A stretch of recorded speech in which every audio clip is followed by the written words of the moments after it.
Heidi, how can businesses identify opportunities to build trust among key stakeholders?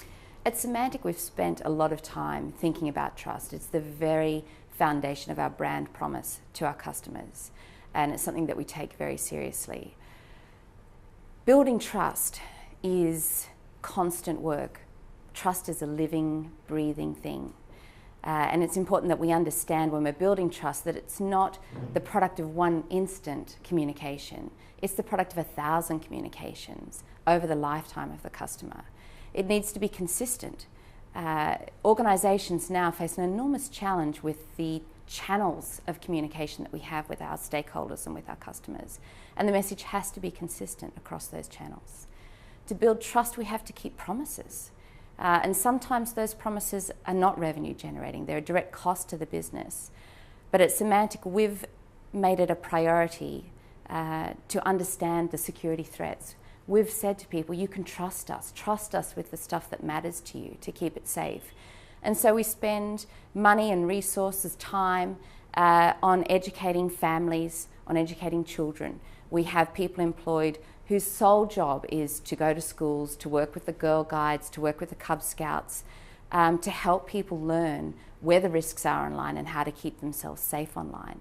We invest in cybersecurity research so that we can understand the threats that are coming, and we use that research to educate law enforcement and government officials so that they can track cyber criminals and prosecute them effectively.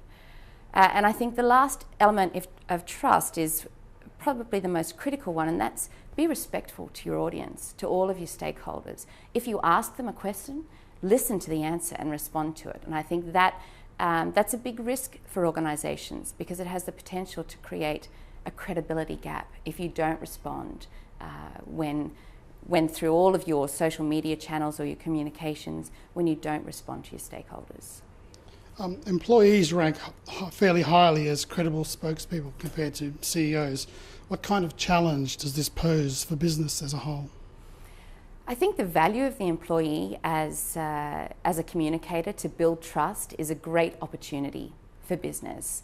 And I think business needs to harness that power, those trust enablers.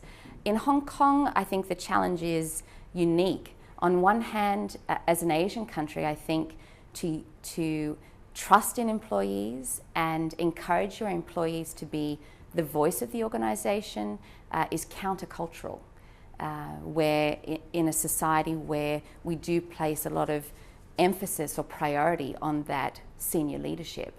But for Hong Kong, because of their love of democracy, I think that puts them in a unique place in Asia to really take advantage of the power of the employee and spread the word. And I think the challenge for organisations is trusting the employee to do the right thing. And trust is bi-directional. It has to start at the top.